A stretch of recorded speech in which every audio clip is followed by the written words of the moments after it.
MDG TV, une chaîne Went pour la cause de Christ. Mafuta Yasika, Mafuta Yasika, Mafuta Yasika.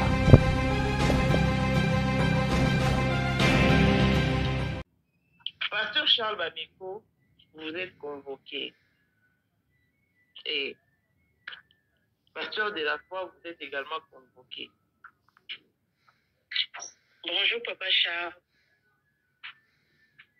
Je suis une Congolaise de Brazzaville et ce qui fait que je puisse vous contacter, ce qui fait que maman puisse se mettre en contact avec vous, c'est que j'ai un enfant qui ne parle pas. Un enfant qui ne parle pas, à 5 ans, à Botama Bongote en fait. À Botama Lubaka, mais à la fièvre, à âge à 1 année, et voix et qu'elle a jusqu'aujourd'hui à Lubakati. Donc, elle a 5 ans actuellement. Elle a un message quand elle est à l'école de délivrance. Le message est kakaté. En fait, j'ai des combats côté famille nangai, côté maman, côté papa. En fait, c'est ça. Donc, tout ce que je fais est simbakati. Tout ce que je fais, je tourne en rond. Je peux avoir quelque chose, je peux investir sur quelque chose, mais au finish, et je suis toujours dans les dettes, en fait, c'est ça. Je suis toujours dans les dettes. C'est vraiment compliqué. C'est vraiment compliqué. Donc, j'avais laissé le message, mais jusqu'aujourd'hui, quand je suis l'école de défense, et les cacatés. Depuis que vous avez laissé le message au pasteur Charles Bameko, ça fait combien de temps? La fois dernière que j'ai laissé le message, c'était l'année passée, en 2023 d'abord, parce que je suis avec Papa Charles depuis 2019. Elle est répartie au Congo en quelle année? Bandeko tochana pose mbote balandi MDG TV Mafuta Yasika, close de l'oprise. Moi c'est la grande dame. Si c'est votre première fois Rolanda Bisso, les amis, abonnez-vous et ça soutient Nabino pour nous. Et nous avons un pambola yo. Alors, surtout ça, monsieur Isa pour battoir. Voilà.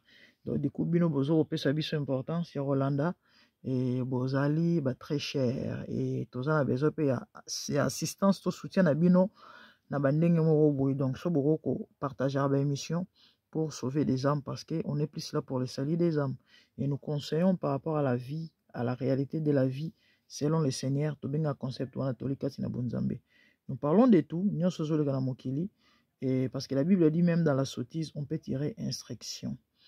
Alors, Bandeko, quand cadre d'actualité, ceux qui n'ont surtout quand il s'agit de l'église, quand il s'agit des hommes de Dieu, quand il s'agit de la chrétienté, parce que quand on a une introduction, on va convoquer pasteur Charles Bameko, pasteur de la foi, Jean-Paul Mayata, pour si photo bien en négligence, il y a un pâté mon demi à l'andara depuis 2019. Alors quand on est en contact, on a touché un morceau, il y a Bameko. Et il y a de la foi paysanne. Depuis Aluka au contacté Basali Nanzambe wana pour la situation malheureusement Azora Bangote ça fait des années et du coup voyez azo souffrir azo lila azana pasi ana mwana aza autiste aza yemoko vie zo marché te boyoki ka ndenge ko yemo lobi na ba commentaire trop ya ko salate bandero nanga na lina pesa lumière na pesa lière na meka ko communiquer batu connaissance moko ko bimisa batu ignorance moko oyo batu bakangama nango baye barate na olobela mambo mibale ya motuya na émission oyo eloko liboso na olobela eza par rapport ya basali na Nzambe surtout oyo bazwi ngolu ya kotombwama ndenge bameko azali ndenge Jean-Paul azali les amis. Il faut que premièrement, je vous dirais, pour défendre qui que ce soit, pour couvrir qui que ce soit. Toebi ba passer à l'olendo bazalaka. toyebi ba pasteur o balanda pe mbongo bazalaka ke soki olinga landela likambo na yo faut pesa mbongo sinon te azana tante toyebi bato wana bazalaka. Mais croyez-moi, il y a aussi ces hommes là oyo batala na bango intérêt ni mbongo ni soki ya nini. Mais ta mususu ozozwa été to pe ozozwa na pas si to pe difficilement. Pourquoi? Je vais vous expliquer. Bameko et de la foi baza parmi ba pasteurs baza très suivi na communauté. Très suivi alors. Charles Bameko, je crois, c'est le premier pasteur congolais où a ça plus de 10 000 vies en direct. Pendant live ezo salema. Et nalanda ba live ba Joël, nalanda ba live ba Marcelo, nalanda ba live je crois na Congo, aza le premier pasteur oyo. Se rappelle ici live, on a plus de 10 000 followers bazo landa na moment moko na radio, na Facebook, na YouTube, ok? Et na YouTube de voix comme à 10 000, 1, 2, 3, 400 000, 2 000, 10 000. Na Facebook, parce que nous avons pasteur Charles Kala na Facebook, après na komi golande na YouTube. Na Facebook, on a 6 000, 7 000. Na radio, na radio te, tam sou eko zape plus que Facebook, plus que YouTube, mais est-il que bazala rebelle? Bandeko, siko yo, batona nyo sokangisa bango bape si combien? Ma question est celle-ci. Na linga to réfléchir ka étant batu, étant ba humain. Bomoni na batu nyo so na ba Hollanda. Disons 30 000 personnes. O ba Hollanda de partout. Soki bango nyo so, bon ata bango nyo so te, parce que moi personnellement na contacté na pasteur Charlette. Tous à la moitié, 15 000 personnes. Baza na ba kato na ba problème to ba besoin ou ana besoin ba meko à landela. Boye bisanga e na lingi to réfléchir étant ba humain. Boye bisanga ba tona nyonso ba obenga même moment to bazo texter to bazo koma bazo luka bazo mosal na nzambe. Les amis, croyez-vous que tous ces gens seront servis? Impossible. Même avec Jean-Paul Mayata parce que aza parmi ba pasteur ba na église aminene na Kinshasa. Malgré simplicité na ye. Ah oui, hein, et ya te ane na lingala. Na Congo pasteur amunene za wate na français. Et ya te ane na lingala. Ba onyo simbale wate na bango na lingala menza masala bango ngolu na bandenge na bango na bandenge morobo. OK? Siko yebisanga yo za soki na Maroc, soki na Égypte, soki wapi. Ozo benga ba meko et puis numéro pozo bengela. Ya numéro ne privé te. Ya numéro batia na portée ya mutu nyonso po mutu tu aluka ko atteindre ye. Mon ami dis-moi, osala penza ba mbula. Ya onono bimasuki ya pembe otika la ozo ba mekote, otika la ozo Jean-Paul Mayata te. Na moni bat basali be miso ba condamner bango. Na la na mamu mingi na pesi mbota en passant, j'aime ses analyses. Azu exemple alobi na Jean-Paul Mayata, alobi na emondimia pasi ya baka pasi ya bandimia elo mo abongo. Apesi même exemple ya théâtre mo et comment Jean-Paul Mayata sala et bref pour na olakisake ils ont tout intérêt à oluka olandela bandimi to bampate ils le font batata ya batutu pe bana ya batutu pe bandeko ya batu mais sauf que c'est pratiquement impossible de satisfaire ou encore de répondre aux besoins de tout le monde. Ça, il faut le savoir. Ya on a le bana bandeko ota mususu pe wana passer mo Holandaka. O zoakete pan ça fait des années kumisa nzambe. Kumisa nzambe Bible bina circonstance nyonso to rendre gloire et luka nzambe na ko expliquer yo likambo luka nzambe sima. Na sisa na eloko na zoloba. Non seulement bandimi bazala pe na ba famille na bango. Bazana basi bana bana il faut pe bazwa soin na bango, OK? Mwana na ye mwasi na ye, c'est vrai. Et belé ta muso ba koma pe opesa plus importance na anda kwa nzambe na musala nzambe na bandimi. Mais azape na tante ya moke il faut a passer na famille. Bandi wonanga bomi tcha na place na bango. Ba batu bana mai na makila netinga na yo. Moi je connais des hommes de Dieu au mato ekoma reçoit. A sola na téléphone n'appel normal te atia na litoyi. Il faut acha babenga ngonini. Il faut acha loudspeaker. Il faut acha main libre. Pour nani parce que lito e beba. Likolo yoka. De likolo ya téléphone air nyonso pour repos la raté. Bandeko. Namboko naza période mo nzambe atombolaka pasteur mona kombo ya Nkosi Paul Nkosi tata wana ba miracle ya tikotaka. Moi j'ai vécu ça parce que nasambela na église na ye bandeko kozwa Nkosi ezara affaire kozwa Nkosi ezalaka affaire. Pourquoi? Parce qu'il était élevé.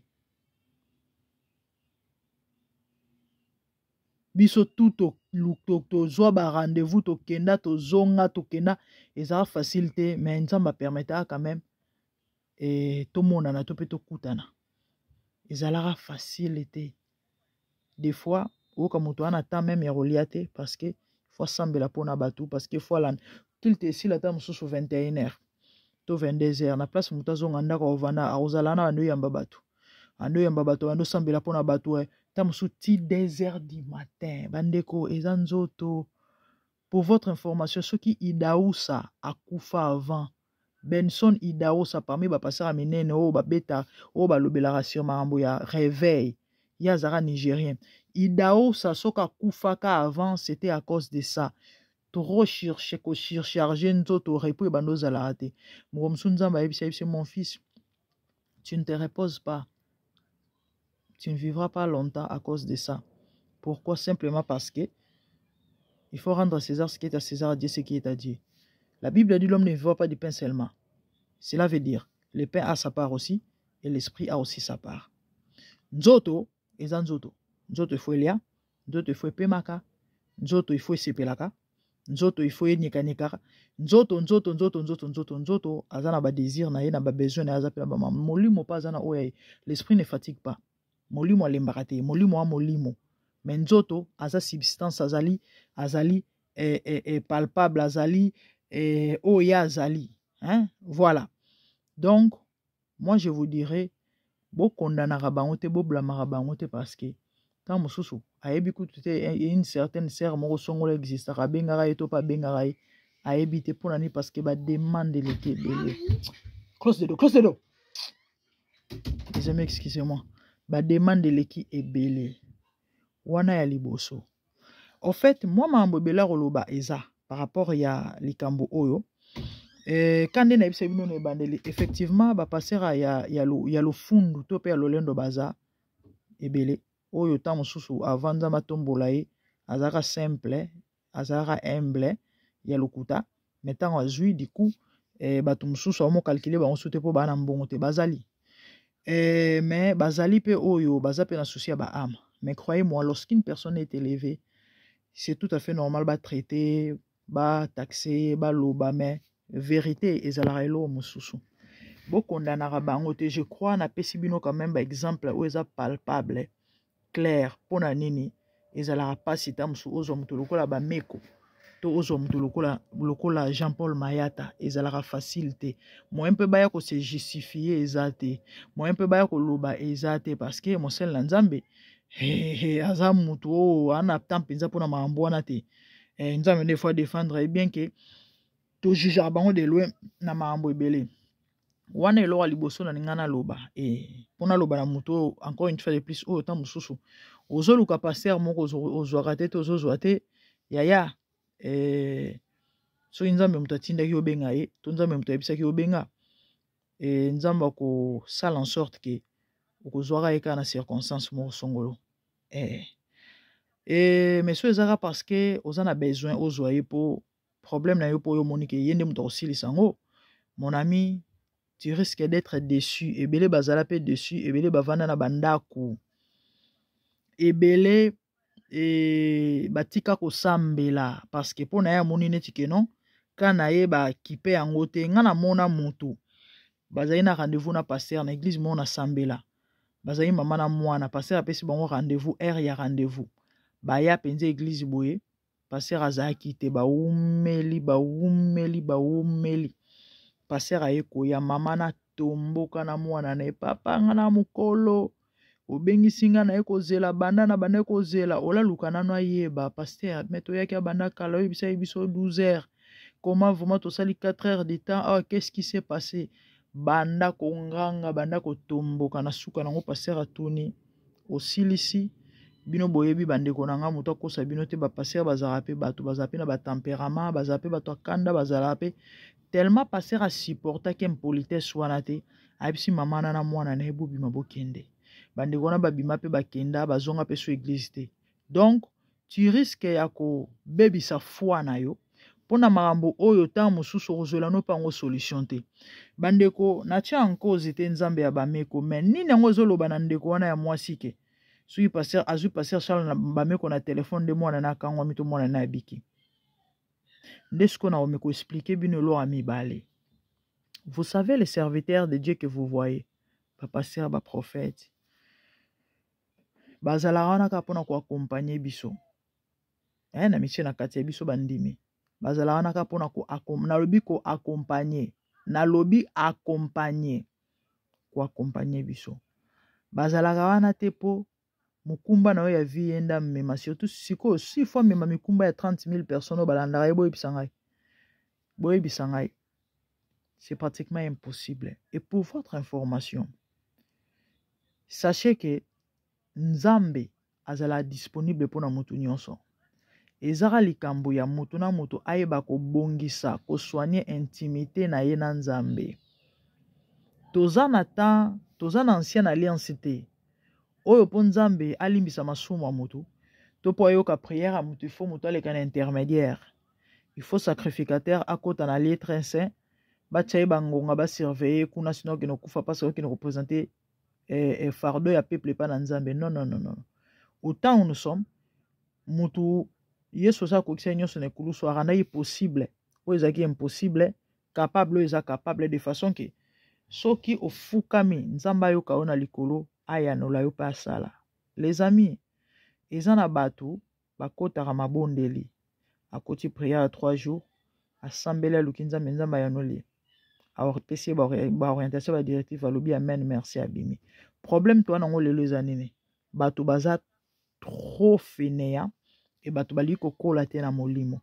Apôtre Paul azoloba bino of sengela ebolia déjà mikuwa malheureusement boza kolia nanu boza komela nanu miliki bandeko botela gapo eza entre miliki na mukuwa eza kutu te keno okomi na poto eza kutu te ozolia lipa eza kutu te ozolia musuni bandeko po koma na mukuwa yo siko ozana na miliki yaya okola muko nini ya des gens oyo qu'il te silia lukaka pasteur mais moto wana bokoyo kasali 10 ans 15 ans 20 ans na vie chrétienne azokomisa pe biso to bana ko sambela kala honte à toi oza mondimi ya soni oza ignorant oza na besoin ya connaissance ndeko mwasi ndeko mobali surtout ba mama yo babondelaka pona yo moko nini yo moko kobondela pona problème na yo.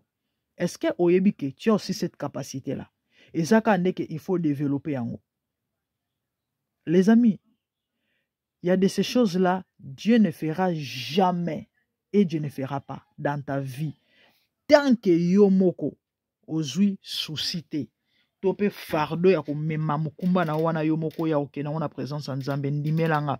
Ata batio maboko na makolo babakisi na libumu na mutu. Ata ba passer wana nyonso mibale basangani mama wana bakiko luka ebisika za wana. Bande konanga bondi melanga, il y a de ces choses-là. Je ne dis pas tout, il y a de ces choses-là. Et au changer te tant que yemoko apporter peine nangote. Bande koza babiloko to yeba rapete kala tant tozana baumbu ya ba église na ya ba pasteur. Mais avec le temps tozo ko acquérir connaissance, tozo tanga Bible, tozo sambela, tozo luka Nzambe, Nzambe ozo se révéler. Les amis, kala nano sambela na église moko plus ou moins 9 ans passés. 9-8 ans passés. Nazana ndoto mona wandolota. Mais bon, na olobango ate par rapport à l'interprétation à batu misusu. Et na se retrouver na ndoto wana na balabala na olela. Na opesa peut-être une image une partie. Na olela na moni pasteur na nga église na bando sambela.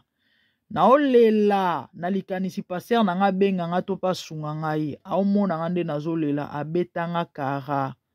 Na leli pasteur akipanga te. Na sutuka na ndoto na olela. Do na sutuki na pongima ya miso ezo bimangai. Na benga adjoint. Parce que azali mutu wano solo ne tellement bien nga bisi apôtre tamara mona moni. Je parle en pleurant. Nga na bisi vraiment.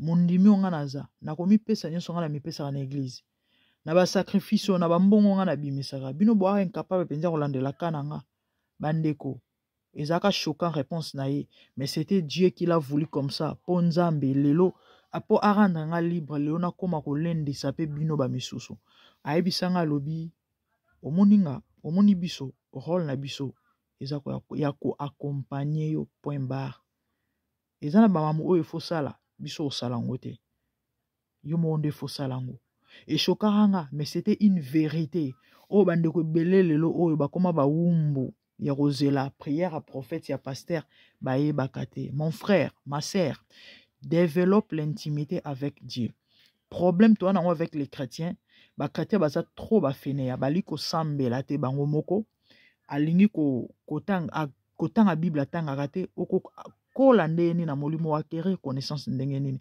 afuka maraye moko ta aluka nzambe akota mabondeli te soki na église balobi te ke toza na prière na 3 jours so pasteur Charles bameko publier jeûne na 40 jours te ya jeûne ta okota jeûne te soki prière armée de minuit et salemité na minuit matin na prière kota na prière akosambela te mon frère ma sœur tu sont de ma voix ozana na niveau na level wana sache que tu es malheureux parce que omoni yo mokolo église ekangama mokolo mate en ligne ko exister sous te yo pengo ozonga na mokili okufa boyebi combien de personnes na période de confinement bazonga mokili na période de confinement bato belé bazongelaki mulangie bato belé bazongelaki alcool bato belé bazongelaki kopo bato belé bazongelaki magoda azongeli na evi na ye wana parce que amoni ke aosasu nini parce que marambongo evi esuki nango prière eza susu te église ekangami to sambela sute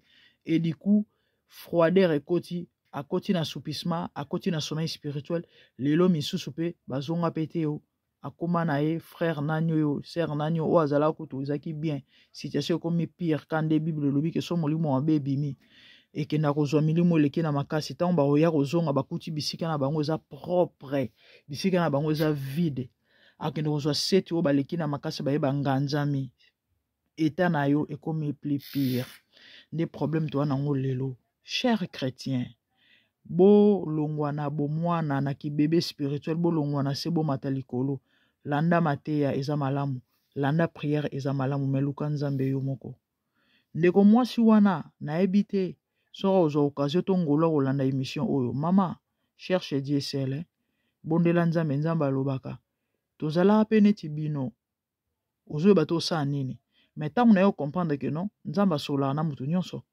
nakomi koluka ye c'est comme ça nakola ndenge ozala na wana capacité le fait kaka ko recevoir Christ. La Bible déclare voici les miracles qui accompagneront ceux qui auront cru à mon nom ils chasseront les démons. Tu as crié, tu as reçu Jésus, tu as ce pouvoir en toi, tu peux chasser un démon. Ezara likamboya niveau spirituel il faut otombola. Oui, parce que milimo bomonaka et ezala ba catégorie na ba catégorie. Dans la Bible le vous marcherez sur les serpents, eza catégorie. Vous marcherez sur les scorpions, scorpion eza catégorie. Vous marcherez sur l'aspic, aspic eza catégorie. Il y a ba maladie, il y a ba anomalie, il y a ba infirmité, curable, incurable, difficile, facile, c'est comme ça, c'est ça.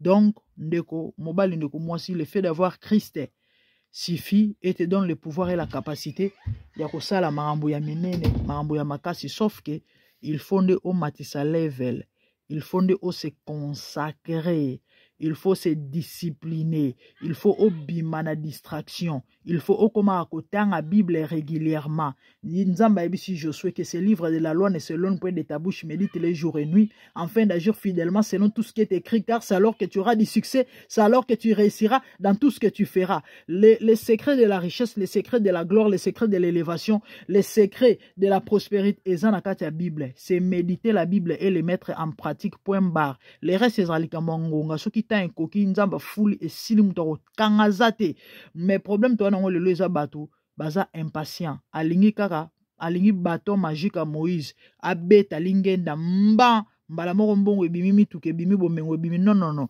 nzamba za nzamba ba principe nzamba za nzamba ba norme so olandi ba principe te ya opambo mate c'est ça la vérité malheureusement mingi ba ebi makambo yote ndeko bato ebele balingi enseignement te tant bazo ko enseigner makomi na nzambe ba émission lokola boye bato bakokota te bato bakolanda te bato bakotala te ye azozela kuna bagangaka matin na prière mpo yakende kota sambela azozela miracle bomoni lelo bato bazosambela ebele baresultat eza moke ignorance bato bazosambela ebele baresultat eza moke malheureusement aza na problème azosambela mazocomprendre te azoyeba na ye te azosambela mabe. Mon frère, ma sœur, olanda ngai wana ba problème wana ba difficulté ou encore olingo kende musika na vie na yo omona nzambe omona loboko ya nzambe eza likambo ya exercice avec le temps omesana ta kotanga bible eza facile te ozwi ka ovandi 15 minutes 10 minutes bando méditer il faut se sacrifier moun kando ovandaka na télé pendant 5 heures de temps na nini na laptop soki na téléphone soki na eloko nini okota TikTok mabe okota wana nyonso ni distraction non voilà mon pépé satana omema yo mais eloko ya mokie oyo kopesa obomoi zwaka bible tanga 15 minutes 10 minutes oka moto abandi onimba c'est ça mpona nini parce que eza na bozwi eza na richesse eza na babiloko oyo eobongisela ovi na yo kendo sambelaka yo moko kobanda onimba siko mokolo olonga eloko wana moni mamu mibale na ebiso wana mokolo kolonga ngo obakisi discipline na vino na kobanga nzambe yaya baobengo nganga ta mosu baobengo ndoki mais oanganga te wandoki te omona nde nzambe koutilize puissamment baokoma mpe koconsulte yo omoni baoconsulte bapasteur baokoma koconsulte yo. J'ai un frère à moi que j'aime bien que je salue en passant Prince depuis la Belgique ayebisanga mère ngai yo nomu tokoma pasteur nanga bamosusu wana tetetete nalingi nanga te ngai na olanda naka yo parce que nazala édifié na maloba na yo. Il dit ça pourquoi? Parce que to aiguise eloko yango to exercer yango lelo oyo eboti mbuma lelo oyo eboti misisa. C'est comme ça avec Dieu. Ndeko mwasi ndeko mobali wana mwana za na handicap wana problème yo moko za na malade za bondela nzambe. Je ne dis pas que comment on a passé les amabe non loin de là bondela nzambe orienté yo tout comme nzambe ko yebisa ope benga mosali boye to mona mosali boye a bondela pona yo. Et si c'est Dieu qui te recommande et ça possible attention c'est difficile mais et au salema ah oui et au salema mais sinon lukana nzambe oyo kana nzambe yemoko. Malheureusement ba pasteur oyo mo eloko ngwa nzambe ezali bamona na ka neti biloko te ah oui neti mutu moko boye aza eloko te pona bato ba pasteur a minene o ba na onction eza ba o basali kombo o aza na ba membre ebele wana mbongo ebele na nzambe zo utiliser ba misusu wana te mawa pona yo. Sans la révélation des peuples sans frein dit la Bible. Et pour finir, je vous dirai ceci. A tout moni passer au sa miracle. A tout moni oloba mambozo sepeliso. A tout moni na mateya na ye. Azo convaincre yo que nzamba zawana. Tant qu'aux révélation na yete qui il est. Fais très attention, tu cours un danger. Parce que le diable se déguise en ange de lumière. Et ce ministre, un ministre de justice. Tu as tout intérêt de consulter Dieu. Atali sur état d'âme naïe. Premièrement, avant banakoluka ko consulter, topé ko contacter. Faut faire très attention. Et on bomoni bato belé lelo, bazo qui ne se faire envoûter, et belé lelo, bazo qui ne se faire escroquer, et belé lelo, bazo qui ne se faire abuser, surtout banabasi. Ça a toujours été les mamans. Ça a toujours été les mamans tristes. Vraiment que Dieu vous aide. Nzambe, aoke la bino mawa. Dans ça l'émission, je crois au courant de semaine. Il y a prophète moko azo lire batumbongo ba travailler na Moïse Kasongo. Bobi Moïse Kasongo non. Muto ba dégâts. Ou baki je suis le pasteur le plus têtu. Ou baki mutaka la mukuna kutu bomona. Ministère ekufate bongo ka yangai.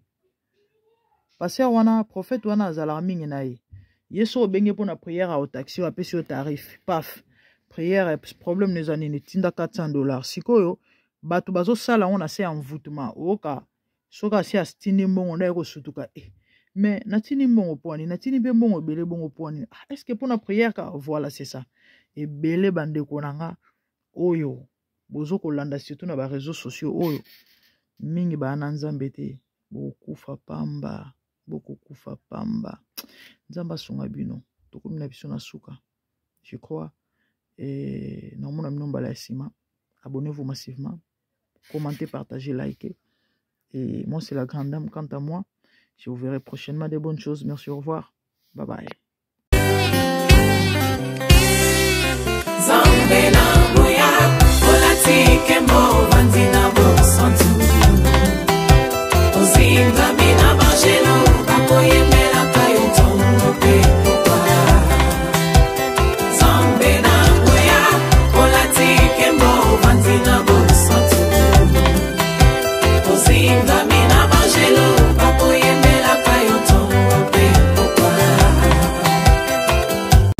MDG TV, une chaîne Went pour la cause de Christ. Mafuta ya Sika, Mafuta ya Sika, Mafuta ya Sika.